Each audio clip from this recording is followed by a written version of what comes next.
If you're someone like me who struggles with climate anxiety and the thought of climate change being this huge doom and gloom event, then this video is for you. Over the past few years, a lot of talk about climate change has been occurring all over the world, and these events keep getting more and more severe, and they're very scary to think about, and they maybe make you lose hope for the future. Something that I've discovered is trying to make a positive impact individually. And in society, so many people say, oh, you can't do anything as an individual, and that simply isn't true.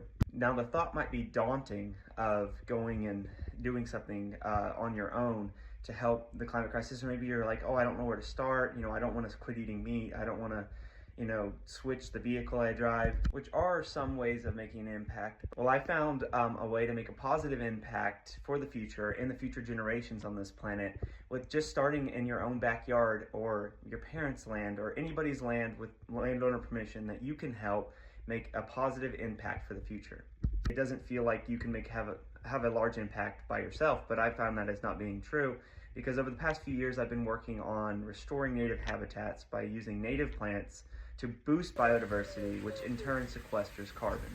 Carbon being our leading cause of human-caused climate change can be fixed by nature. So over time, nature's actually done a very good job at sucking up the carbon that we have emitted. The majority of the carbon that we've emitted since the beginning of the Industrial Revolution has actually been taken up by nature. The problem is nature is on the decline and not doing great. And this is something you probably have heard about. So here's how you can help.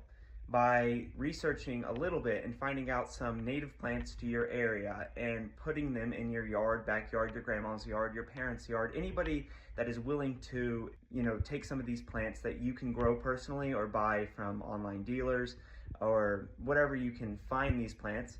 I personally just research the plants, find out the ones that grow in my area, and then I go and collect seed and grow them. I look up a little tutorial on how to grow them from seed, and then within a few days to a month, they'll be growing large enough to transplant into the ground. For the past few years, I've actually done quite a bit of restoration work, and I can make a long form content video about that. Video is just to tell you that there is hope, and that if we all start banding together to plant native plants and put them in your yard and replacing parts of your lawn, or other people's areas, and getting rid of non-native invasive species can boost biodiversity, which can decrease the amount of carbon in our atmosphere by them sequestering it. The impacts of thousands of individuals, if not millions of individuals worldwide doing this, can help slow the climate crisis and make the planet a better place for the future.